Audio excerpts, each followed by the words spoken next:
It's hot out there. Move off the line of scrimmage. Headline, Los Angeles.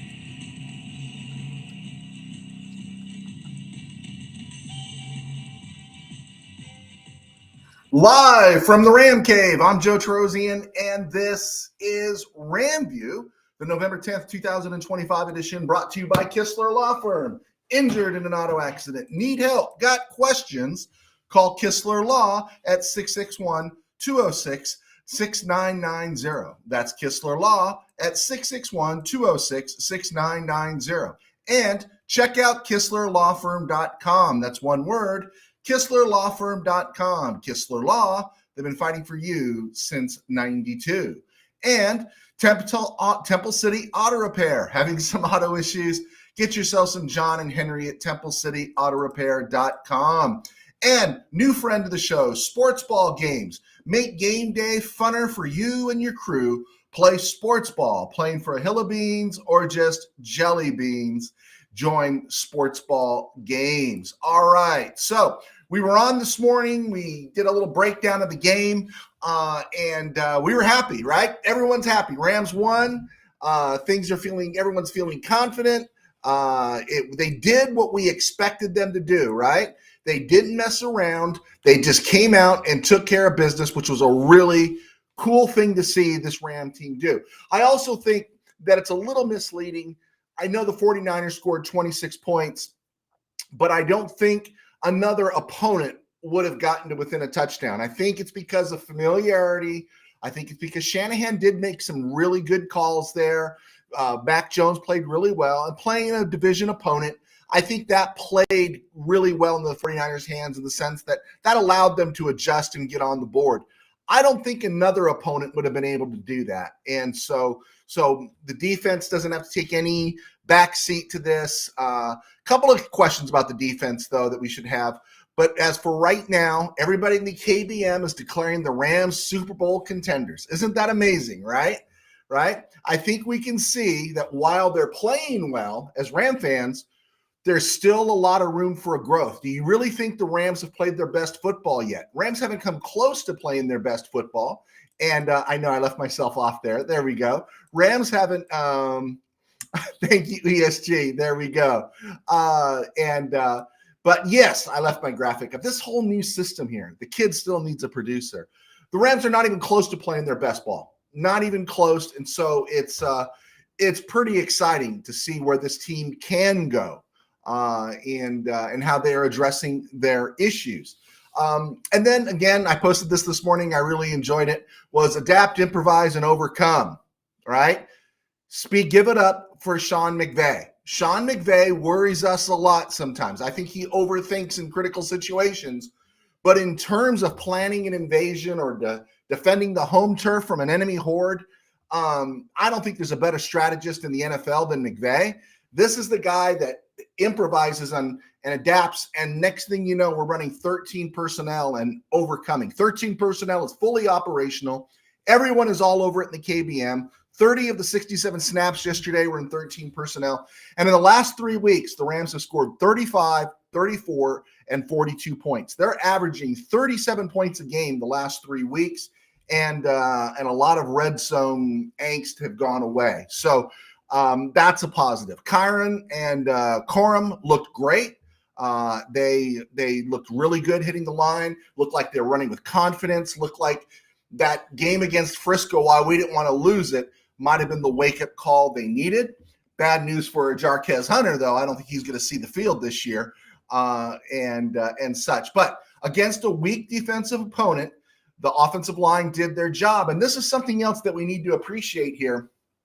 I think this was either the third or fourth consecutive game where, because I think it's the third with Havenstein. It's the third. The continuity along the offensive line, right? We're starting to see continuity. It's the second with Havenstein back. But Havenstein's back. He's playing. Avila is playing. Dotson's like just grading road. Coleman Shelton's playing solid ball. And I know I come after Coleman Shelton hard, and I probably shouldn't. He's not a bad football player. He's just a football player, and we want something better. But right now, the continuity on along the line has to give you a ton of confidence right now.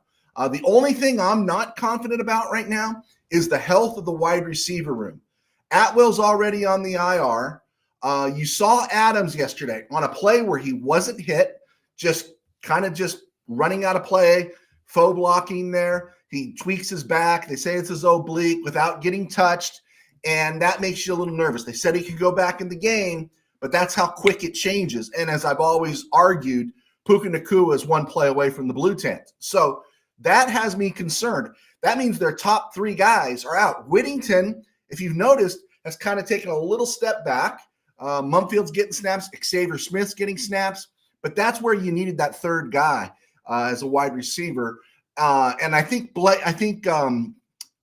Ferguson, Terrence Ferguson, is going to be the answer going forward in that situation. I thought Ferguson got a bum rap on the incomplete pass, the one it looked like he dropped. You saw them holding his right arm, but he did make the big catch yesterday and the downfield catch, something I think the Rams are going to have to rely on in the second half of the season because, again, if Adams got racked on a crossing pattern, I think we'd understand. But I think those injuries are a little scarier is when you're not touched. That's where things start to get serious. And again, for everything that we've said there, it's all good on this offense right now. It's all good. Sorry, guys, I didn't get to your questions earlier. Forgive me for that. Mikey Gutierrez, bang, bang, escalator gang. There you go. Let's see here. ESG, Shula's play calling has me worried. I'm going to talk about Shula here in a second. ESG, the 13 personnel has solved the red zone woes. I think so. I really do. Michael Negretti, Pastor Joe, I'm glad that the Rams won, but I disagree with you that the D-line isn't getting pressure on the quarterback. I don't want to get into it just this second, but you know what? You couldn't get hot breath on Mac Jones yesterday. And that's where I disagree a little bit. That's okay. You can disagree with me too. The Emmanuel Forbes play, there was some pressure there. And I think it's a combo of a couple things. Now you forced me into it because I like you, Mr. Negretti. You forced me into it. Taking me out of rhythm here. My issue with this is either I don't think we've overestimated the Rams defensive front. We may have underestimated. I think Colton McKivitz is having a really good year. Trent Williams is healthy. They got Brendel back and Dominic Puny. I think the offensive line is playing better than I've given it credit for. So I was wrong about that. But even so, you still can't get hot breath on Mac Jones. Mac Jones does get the ball out quickly, and that was bothering me yesterday. I thought the defense was a little more aggressive. I don't think Jones had all the give-me's that he had in week one. I mean, there was no one around the receivers in not week one, but I think that was week 5. And that was very frustrating. Yesterday, he made really good throws. And Kyle Shanahan made some really good play calls. So yeah, we're going to have a little bit of a disagreement on that one, Chief. Let's see here. USA Expat. This is what I live for. Opening drive touchdowns and 30-plus to 40-point games and a 21-0 lead. Question, did you guys ever think there was a moment where the game was in doubt? Even when it was 21-14, I didn't think so. I think Shanahan did a good job at the play calling. I think the Rams were definitely bend, don't break, which I was kind of okay with. I just wanted more pressure. But I never for a second felt like their defense, just too banged up was ever really going to stop. What stopped the Rams was McVay himself saying he got a little too greedy on certain plays where you saw Stafford going long. And here's another thing I want to say.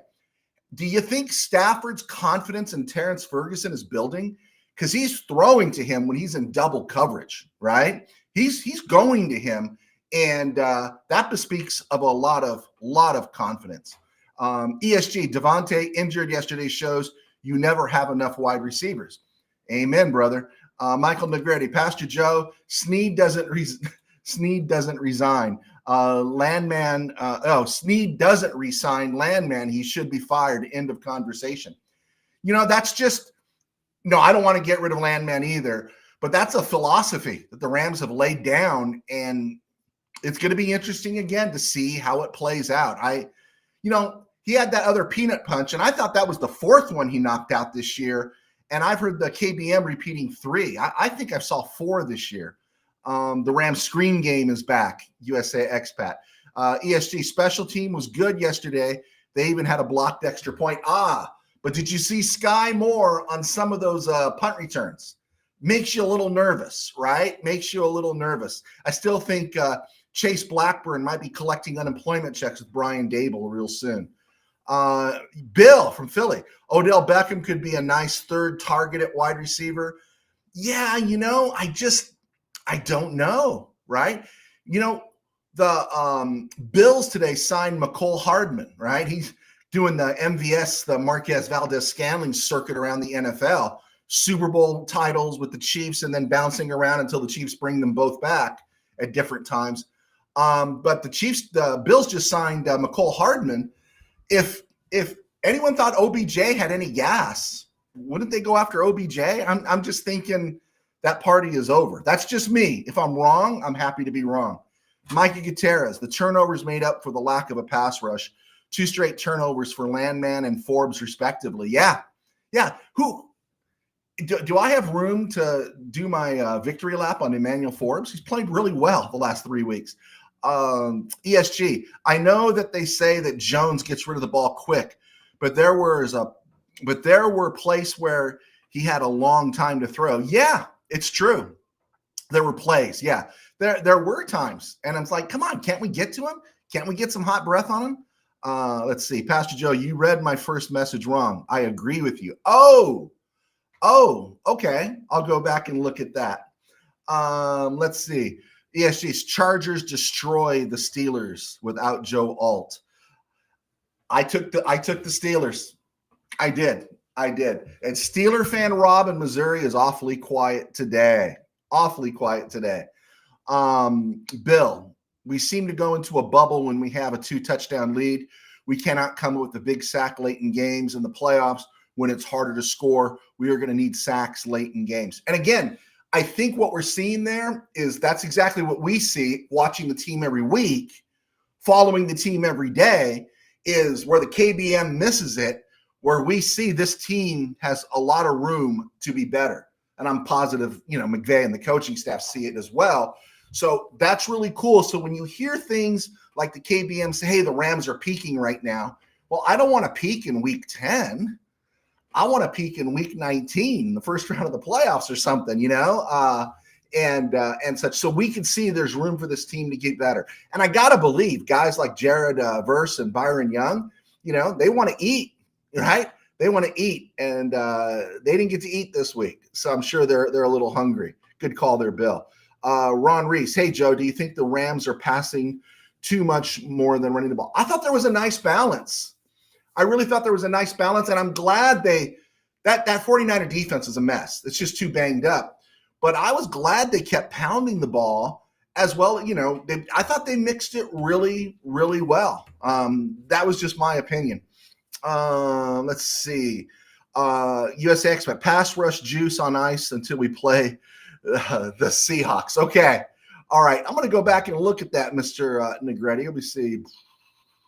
But I agree with you that the D-line isn't getting any pressure. Okay, sorry, I misread that. My bad.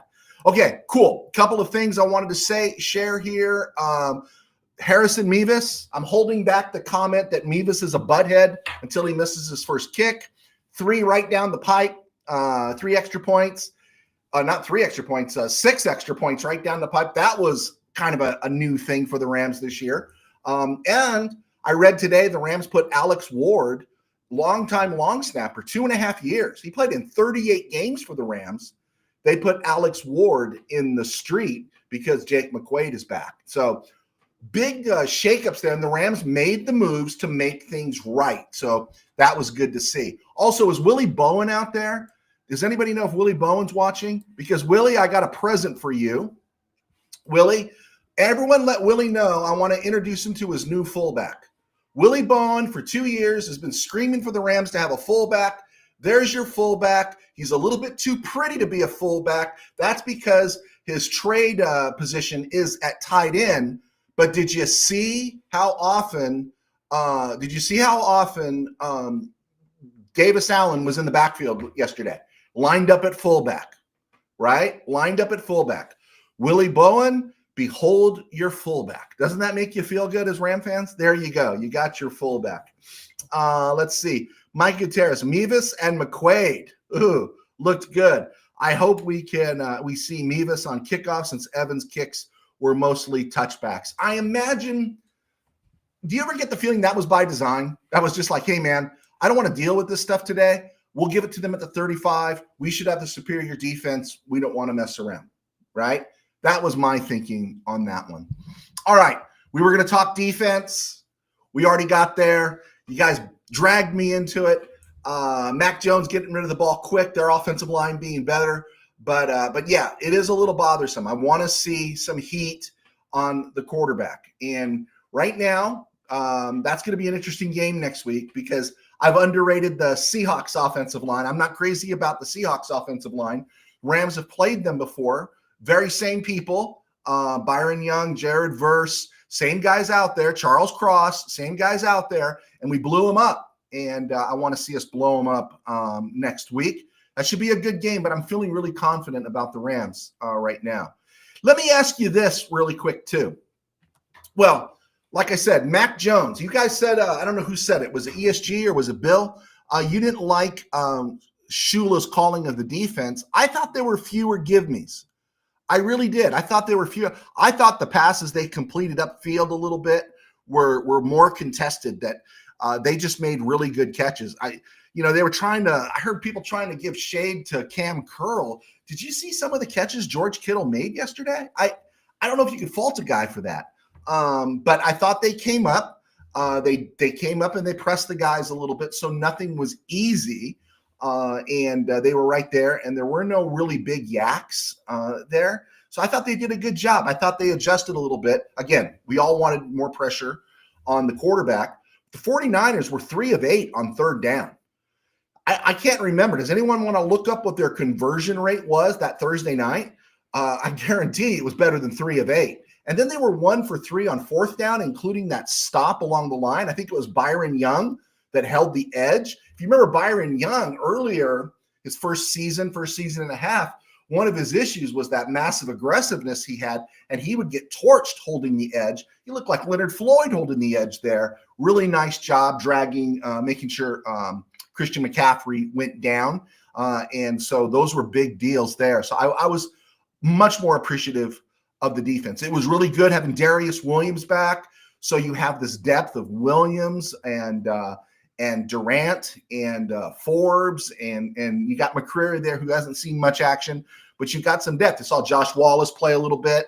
And then you got a Killer Witherspoon coming back. We just keep trucking closer and closer to Witherspoon being back, which could be within a month in December. That should work out well as well. Let me see here. I wanted to talk about Kyle Shanahan real quick. Let's see. Hold on. Let me answer you guys here. Lone Wolf McQuaid, our long snapper. There you go, Michael Negretti.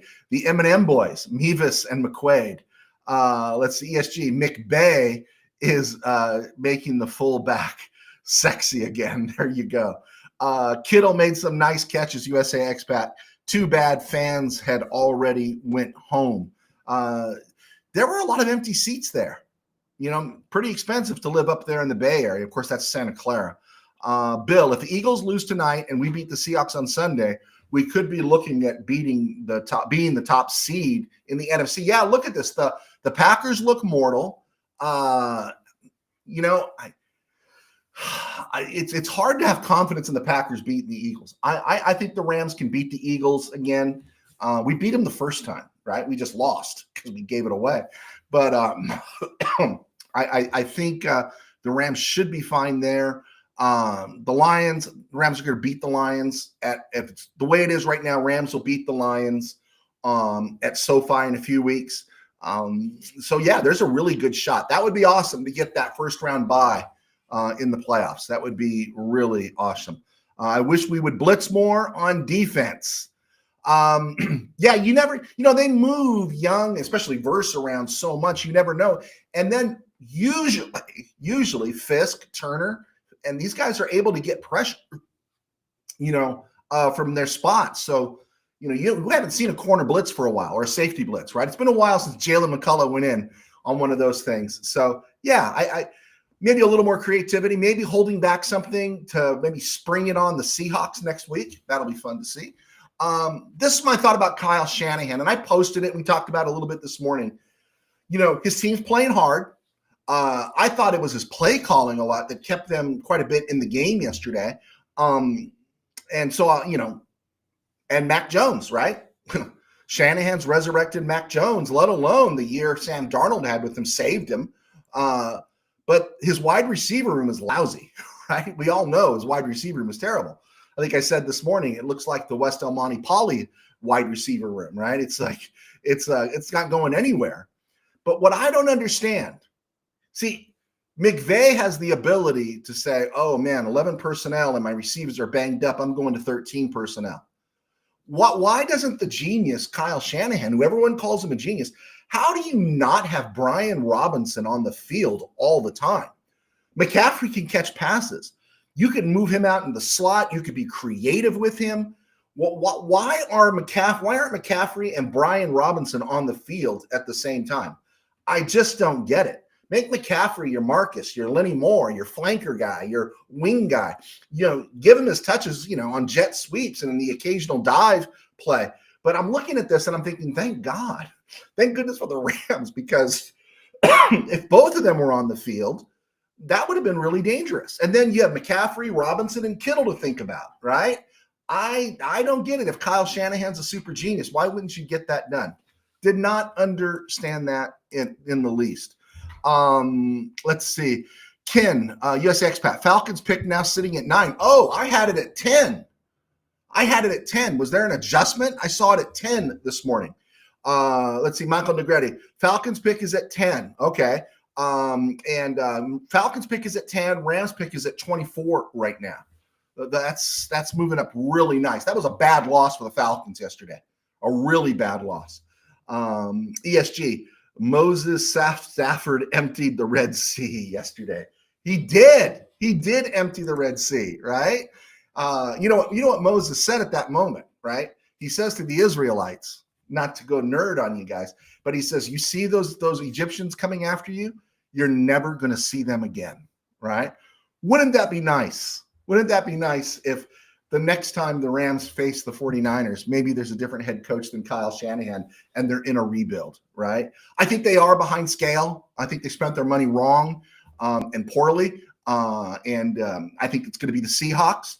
I was anticipating the Cardinals, but they're winning in the draft, but they made a mistake in bringing in a lot of older guys. I think they were just trying to make the jump too quick. And then there's Kyler Murray, who's gone, who likely will be gone. But I think it's going to be the Seahawks and Rams again, like it was, I think, when the Rams first ascended in 2017 and 2018. We had some real barn burners there with Seattle. So the win does cause the NFC to take notice of the Rams. Philly and Frisco losses have been avenged, right? We changed the kicking equation. It had everything to do with Philly, and the Frisco loss was avenged. Kyron Williams and Blake Corum held on to the ball. The defense got a little more physical. The offensive line is intact. So the two Ram losses have been reconciled in the column, right? And then you're watching the Seahawks put the beat down on the Cardinals at Lumen yesterday. And that was in Lumen Field. That was up in Seattle. But that Arizona ship is sinking really fast. The Seahawks are 7-2. Who did they lose to?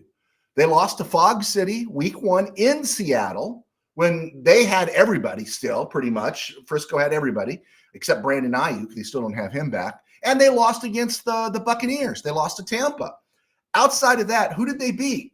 Steelers are 5-4. Saints are 2-8. Cardinals are 3-7, I think now, 3-6. The Jags, who are struggling at 5-4. Taxkins, who are falling apart, I think they're 3-6. I think the combined record of their victory, the opponents with victories, is 22-33, and they only beat the Cards, the Jacks, and the Texans by one possession, right? They beat the Texans and the Jags by 8 points. They beat the Cardinals by a field goal. And so I don't know. And I think the Steelers, we're seeing them exposed now. We see the Saints. They blew out the Saints. Rams blew out the Saints. Texans, a little bit overrated. And, of course, injuries have played a part there. So I don't know if Seattle is as good as everyone is telling me they are. I think they're better. I think you have to be leery of them. I think you got to be careful. I think you got to watch out. But I don't know if they're as dangerous. And then we were hearing, I don't know if you guys heard it, a lot of talk about all the creative blitzing Mike McDonald does, right? I think, does he come out of the Wink Martindale school? I think he does. And so he's doing all this creative blitzing, but next week, he won't be blitzing Jacoby Brissett behind that Cardinal offensive line. He'll be blitzing Matthew Stafford, the best in the game right now at reading the blitz, behind an offensive line that I'm not going to say is the greatest offensive line ever, but an offensive line that is building more and more continuity over the last month. And yeah, they can get creative in their blitzing, but how are they going to handle it going forward, right? You're against Matthew Stafford right now. So curious to see, again, how that's going to play out. I do like the Rams next Sunday. Let's see here. Boom, boom, boom. Paul, go Rams. Thank you, Paul. You were with us this morning, I think. Thanks, you Colts, for moving our first rounder from 11th to 10th. Micah, there we go. ESG, sometimes bad things have to happen before McVay changes things up, a la Puka's injury, which introduces 13 personnel. Also, are you feeling more confident inside the 10? Not just the red zone, inside the 10. I'd sit in here in the Ram Cave, and Mid-Valley sports guy, Dwayne Barker, he was at the Steeler game. He was working the Steeler game last night for the Chargers. And we'd sit here, and you'd see the Rams pound the ball all the way down the field. They get first and goal at the 9, right? And you've just been gaining 4 to 5 yards on every snap, right? And then McVay would throw the ball 3 straight times, and we'd end up, holding our hats, hoping a field goal would be made. And you're going, why are you overthinking this, dude? Just bludgeon them. Just keep pounding it, right? And maybe play action once, maybe on second down, something, but you're moving the ball down the field, pounding it. Just pound it, right? But right now in that 13 personnel, all the tight ends, they're not Corey Harkey's. Okay, I love Corey Harkey when he was with the Rams, but we know what Corey Harkey was. He was just a blocking tight end, right? And we love Bob Klein back in the day with the Rams. But we know what Bob Klein was. He was a glorified tackle. That's just pretty much what he was, right? But all these guys, Higbee has shown he's a little bit above blue collar, that he can catch and play when he was healthier and younger. Davis Allen is really ascending in the sense that he's doing a lot of different things. Davis Allen is our new fullback. And then Colby Parkinson, right? I don't hear people complaining about Colby Parkinson as much. And Terrence Ferguson, because of maybe some of the Rams' needs going down the field, maybe his blocking's not where it should be, but his receiving ability is enough to get him on the field to make him a threat. I will remind you that Sean McVay, his first draft pick, I think it was 44th overall in the 2017 draft, was Gerald Everett. And Gerald Everett did get playing time. Bryson Hopkins from Purdue didn't. He was drafted in 2020. But Gerald Everett did get playing time, made significant contributions, and yet it was Tyler Higbee who got the contract extension because they saw his value blocking. So I think between all those guys, there's options there that the defense has to consider. Play action for the Rams at the 1 or the 2 is a nightmare for defenses because you have all these tight ends you can catch. You have all these big bodies. You can run the ball. You got Devontae Adams and you got Nakua. So, yeah, the red zone has just gotten so much better. So much better with what's gone on. And credit McVay, right? Credit McVay. Chris Childress, great. Chris Childress, thank you for joining us. Great to connect with you. Great win for the Rams. Absolutely. Michael Negretti, Pastor Joe, the Rams should be using Jordan Whittington more and Xavier Smith. Xavier Smith seemed to be on the field quite a bit yesterday. Last couple of weeks, it feels like it's kind of backed off on Jordan Whittington just a tiny bit. Does it seem that way? Maybe it's just, just my eyes. I'm not looking at the numbers there. USA Expat, how many NFL teams can claim 4 very good tight ends on their roster? I don't know. But here's the thing. If you remember last year when Tyler Higbee was coming back, I kept saying, are the Rams really going to keep 4 tight ends? Are the Rams really going to? I didn't think they would keep 4 tight ends. I thought they would release Hunter Long because they had just signed Parkinson and Davis had more years on his rookie deal. And instead, they activated Higbee and they used 4. Well, they didn't use. I'm not saying they used 13 personnel like they did last year. And I'm not saying I forecasted it, but I never would have thought the team would have kept 4 tight ends. Never would have thought. In fact, I expected Davis Allen to be traded during camp because there was just so much, who keeps 4 tight ends? Sean McVay, for this very reason. Bill, the strength of the Seahawks is their defensive line and their inside pass rush. Shelton could kill us on Sunday. Yeah, Jarran Reed, they just put Jarran Reed on IR up in Seattle. So that helps a little bit. But yeah, they got Byron Murphy and what's his name? I always confuse him with Dexter Lawrence, the guy that was at USC. You guys know who I'm talking about. Yeah, it could be trouble. But Rams know that going in, and they should mitigate it with some of those rollouts and everything. Because I think the Seattle edge guys are functional, not great. Let's see. The strength of the Hawks is that they have not played the Rams yet. There you go. Good call, USA. Rams need to move Stafford out of the pocket and keep him away from Lawrence. That was it. No, is it Dexter Lawrence? Gosh, help me. Am I confusing Dexter Lawrence with the Giant guy and the Seahawk guy? I get them confused. My bad. Because the Giant guy, the Seahawk guy was a Giant guy and a Jet guy. So help me with that one. Let's see. In the beginning of the season, that 21-0 lead over the Niners would have been 9-0 with all the field goals in the red zone. There you go. ESG, I'll take the veteran coach over the 2-year coach next week. Yeah, we're going to see, and I think a lot of stuff's going to get, they really can burst the bubble. The Rams are capable. I'm not saying we want it to happen or anything bad to happen to the dude, but does Sam Darnold scare you? And I know, he had Justin Jefferson last year, and I know JSN's playing really well. They got to incorporate Shaheed in there. Horton has played well. Is it Horton? Trey Horton? Horton's played well. And then Cooper Kupp had a little bit of a couple plays last week. So I don't know if they scare me. I was expecting more out of Elijah Arroyo. So the Rams could have the ability, if the pass rush does what it should do and the back porch holds up, they have the ability to kind of burst the narratives that the Seahawks got their guy, right? And that Sam Darnold should be in MVP consideration. So that in itself could all be blown up. All right, I'm Joe Terosian, a sports writer for 21 years, and I do RamView now thanks to our sponsor at Kistler Law, and they have been great to us. So be sure to check out Kistler Law if you have any questions regarding an auto accident, especially here in California. And then, of course, a new friend of the show that I do like to mention, Sports Ball Games. If you're looking for a way to bring your crew together on game day without gambling stress or fantasy overload, try Sports Ball Games. Free pick'em and squares, live leaderboards, and bragging rights built in. One click and you're in. No fees, no spreadsheets, no headaches. Just sports fun your whole group can enjoy. Whether you're cheering from the break room or the backyard, Sports Ball Games makes every game day a team event. Play for fun, brag for real. There you go. All right. I also write books. My books are on Amazon. Be sure to check them out. I appreciate your support there because they keep me employed in my day job is that I pastor a small church in Burbank called Burbank Faith Nazarene. And you can find us right here on YouTube and other places at Burbank Faith Virtual, burbankfaithvirtual.com, and Burbank Faith Virtual all across social media.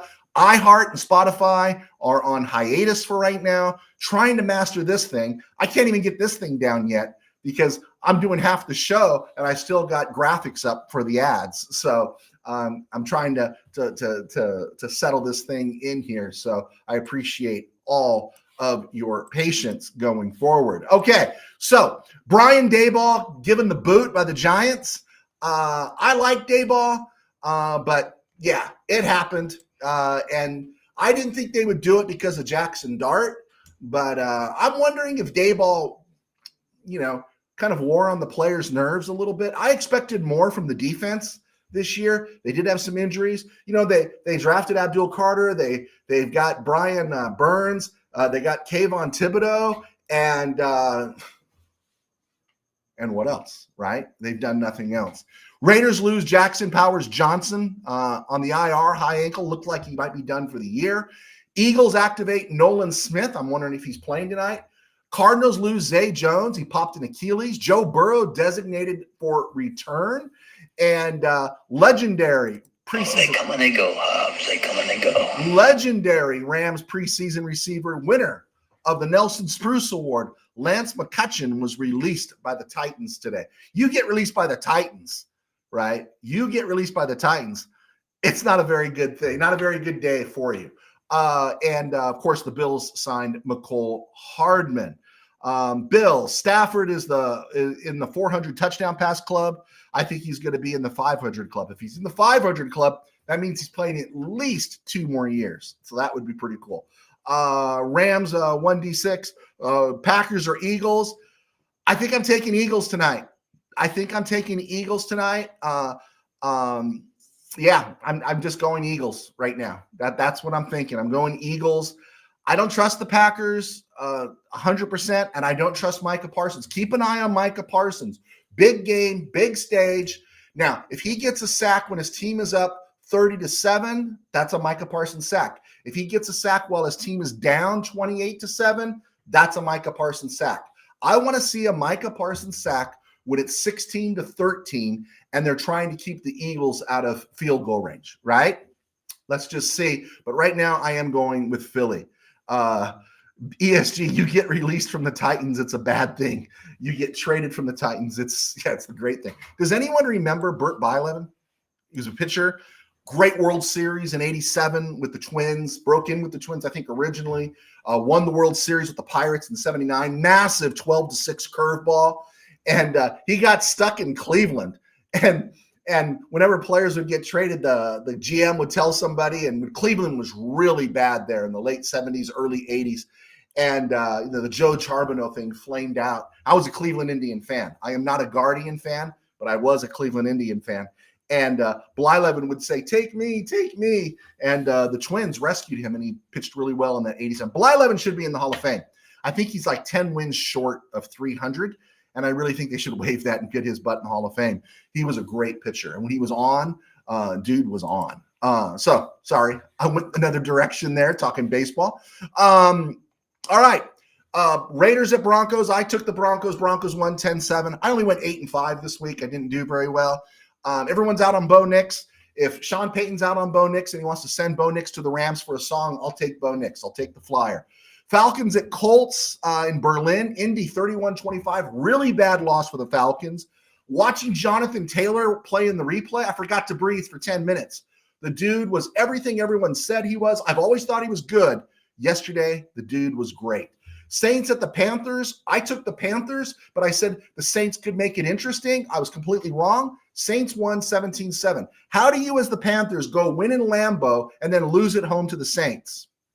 Tyler Show. I'm not saying he's an all-star. I'm not saying he's next Drew Brees. I'm not saying anything like that, but the guy's competent enough, and the Saints might have enough in Tyler Show that they can start putting a few pieces around him that they don't have to trade Chris Olave. Maybe they can extend him. Giants at Bears. We talked about that. The only person more done than Brian Daboll is Russell Wilson. Jaguars at Texans. I took the Jaguars, and for a long time I looked really good. But Davis Mills. I did mention Davis Mills on Friday. Davis Mills was a starter for 2 years on a bad Houston team. Kind of carried them through the David Culley, Lovie Smith years, and they held on to him for a reason. It showed yesterday. He knocked off the rust after the first half and then led the Texans to a victory. I like Davis Mills. I thought he could be the Rams bridge quarterback at one time. Bills at Dolphins. Congratulations to the Dolphins, but preposterous that the Bills would lose this game. Buffalo needs a new HC. If you think about this, McDermott's winning. Tampa Bay moved off of Tony Dungy in the late 90s. Do you remember why they moved off Tony Dungy? It's because he built the team up. They got credibility. It was their first scent of credibility since the days of John McKay and Ricky Bell and Doug Williams. And so and Leroy Selman, sorry about that. But they moved off Dungy. Gruden Gruden fed everybody with the stuff that Dungy left on the table, but couldn't quite get over the top, right? And they moved off Dungy. The Bills, I think, need to move off McDermott. They really do. I think they've gone as far as they go. You can't lose to Miami 30-13 if you're a Super Bowl team. It's ridiculous. Ravens at Vikings. We took the Ravens. Ravens won. Baltimore won 27-19. The Raven, Poe, premature burial, and now Pittsburgh is quaking in their boots. But because what seemed like a lock in the AFC North, the Ravens have caught flight. All right. Browns at Jets. Jets won 27-20. We took the Jets. Addition by being all in on Glenn. And I like what the Jets are doing. I'm anxious to see what they're going to do going forward. Patriots at Buccaneers. I took the Buccaneers at home. New England won. I like Tampa. I do. I root for Baker Mayfield. And I hope they go on a nice run in about 3 weeks because that's after the Rams play them. Rams get the Seahawks at home this week, and then the week after that they get the Buccaneers. And then at the end of November, if the Buccaneers want to go on a nice run and get into the playoffs and wrap it all up, I root for them. But until then, I really kind of hope they take a nosedive. And they're just banged up. They got all kinds of injuries and stuff. Mayfield's playing great, but he just needs more help. Cardinals at Seahawks, we saw that.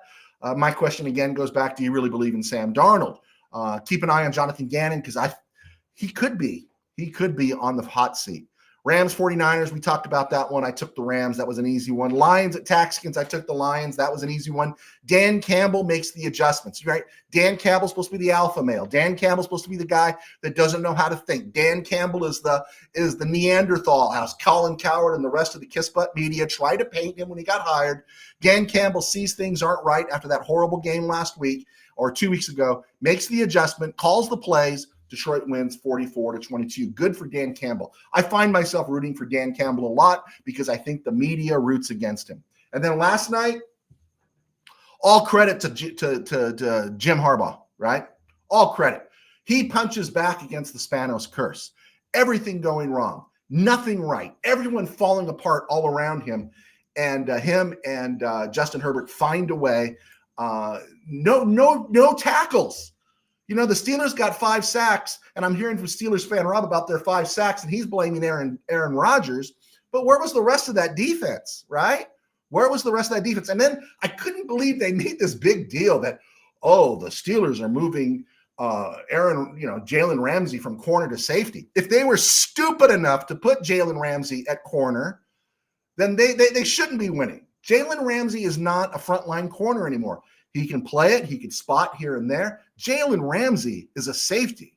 Jalen Ramsey now is a playmaker at safety. He's still a playmaker. I still really like him. But why was that some kind of breaking news? Either you didn't do your homework or what's going on with that? I don't get that at all. Anybody knows Jalen Ramsey was on his last legs as a premier corner back in 2022 with the Rams. He's a good, okay corner now, right? He's better than some guys, but you're paying him to be a playmaker. You're putting him in a star position and letting him move around. So sorry, that's just how I feel. I'm taking Eagles over the Packers tonight at Lambeau. All right, let's see. What do we got here? The beard with the Twins and Angels. There you go. Someone remembers Burt Ball 11. Thank you so much. Let's see. Michael Negretti. Boom, boom, boom. I like the peanut punch because the peanut punch is good for me. There you go. Hey, isn't it 4 times this year he's knocked it out instead of 3? Isn't it 4? Jets win 2 in a row. Absolutely. ESG, Josh Allen having 0 touchdowns yesterday. Also another reason why the media has turned to Stafford now. I guess so. But, as much as I felt the Steelers let Aaron Rodgers down by not getting him more help, the Bills let Josh Allen down. I thought they really let him down. They should have gotten him more help. Manny Correa dropping in. Hey, Manny, make sure somebody tell Willie Bowen I showed a picture of the Rams' new fullback. Thank you very much. Manny Correa, Pastor Joe, Emmanuel Forbes. There you go. I'm going to get a jersey that says Emmanuel Forbes. ESG, Pastor Joe, you're rubbing off on me yesterday. I wanted the Rams to drop a 50 on the 49ers, and they had the opportunity. They could have, and I'm glad they called off the Dogs. There was some discussion about maybe Stafford playing too long. I thought the credit to Shanahan and that team they kept it within shouting distance, that there wasn't that moment to really call off the dogs until very, very late. So, all right, let's keep moving along here. We're at the 44-minute mark. Yeah, I had a bad week. I was 8-6 last week. I'm 8-5 this week. And I think we're good. I don't know if I got any real Ram history to cover today. Let's see if I got anything in the box here. Let me look at this. Nope, nothing for today. Tomorrow, November 11th, unfortunately, is the anniversary in 2019 of Zeke Bretkowski. He passed away at the age of 88. Does anyone remember Zeke Bretkowski?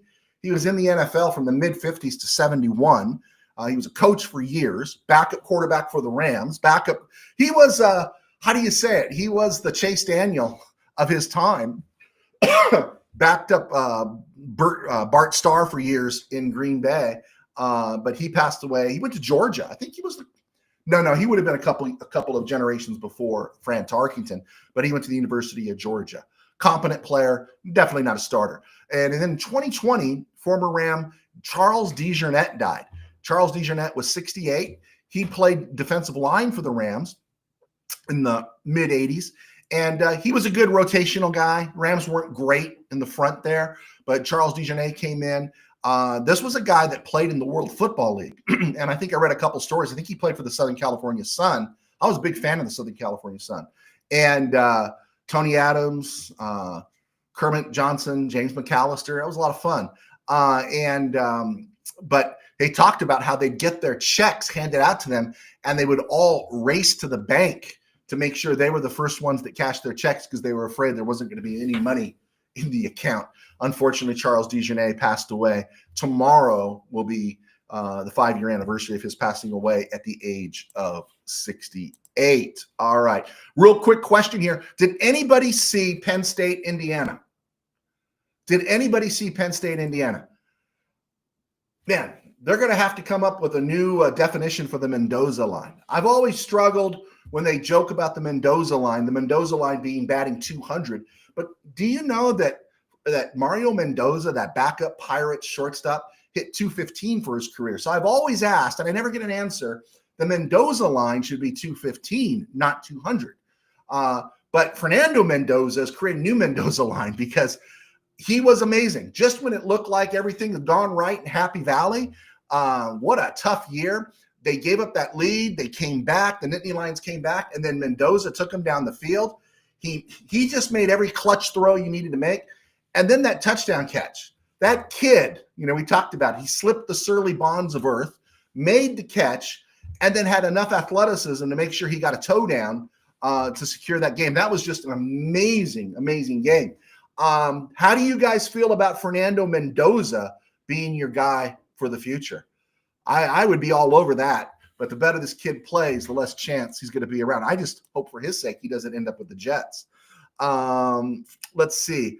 Bill, what is your opinion of Paul Tagliabue? You know what I liked about Paul Tagliabue? He did football. You know what I liked about Paul Tagliabue? During Tagliabue's time, I didn't get stupid statements in the end zone. During Tagliabue time, I didn't get adjustments to the jerseys wearing pink and all these different things. During Tagliabue's time, I didn't get preached to. There's on, I think it's NFL Network that shows it, and I think it's on Fox sometimes too. There's that Aiden Hutchinson thing talking about the hero who's not on the field. It's all supposed to create warm fuzzies. I don't watch the NFL for them to give me character and warm fuzzy. I watch it for football. And nothing grinds my gears more than someone trying to teach me about character through a TV set, right? Just shut the heck up. I didn't turn on the NFL to hear Aiden Hutchinson say the hero in the stands. Like, we don't know that? How pedantic do you have to be? Heaven's Gate and Hell's Flames. Give me a break here. I didn't get that stuff when Tagliabue was the commissioner. When Tagliabue was the commissioner, we got football, right? And he was all business. And I think he was probably a better follow-up definitely to what Rozelle was. Now, Rozelle had a couple of pet peeves, we know, but for the time, I thought Tagliabue was a quiet, confident leader. Goodell, he's trying to make too many people happy, bro.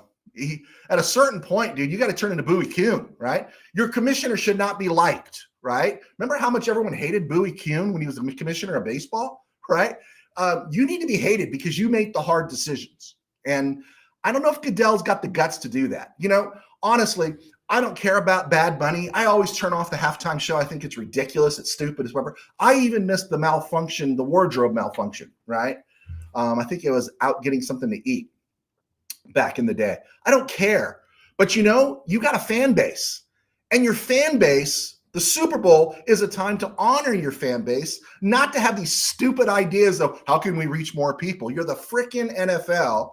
Your football season, your football ultimate game should be about, you know, satisfying your fans. I don't think Bad Bunny satisfied the fans. Goodell's weak. Tagliabue was quietly strong. Did I share enough there? Did I drive enough people away? You guys are getting a glimpse of my worldview. Sorry about that. ESG 250 is the Mendoza line. Oh, I thought it was 200, bro. Check that out. I thought it was 200, and I thought it was 200, but he hit 215 in his career. Yeah, check that one out. I think it's 200 officially, but the Mendoza line now should be Fernando Mendoza, right? That guy can ball. ESG Tagliabue seems like he was more for the fans than the owners, unlike the current commissioner who only cares about the owners. What I just liked about it is I think Tagliabue did no pandering, right? There was no pandering with Tagliabue. There you go. That's it. All right, guys, I think we went the distance here. We got over 50 minutes, had a great show, great hanging out with you. Please share with your friends. Hit those like and subscribe buttons. It really helps us. The comments out there help us too. If you are watching us on Facebook right now, leave a note, leave a comment. For some reason, I can't see my chats that are on Facebook or Twitter. Twitter just doesn't allow it. Facebook, I got to jump through some hoops. I thought I jumped through the hoops, but so far the hoops aren't cooperating. All right, guys. Who are we rooting for tonight? Who do we have a better chance to catch? We should probably root for the Packers since we lost to the Eagles, but I got a feeling the Eagles are going to win. All right, guys. God bless. Take care. Go Rams.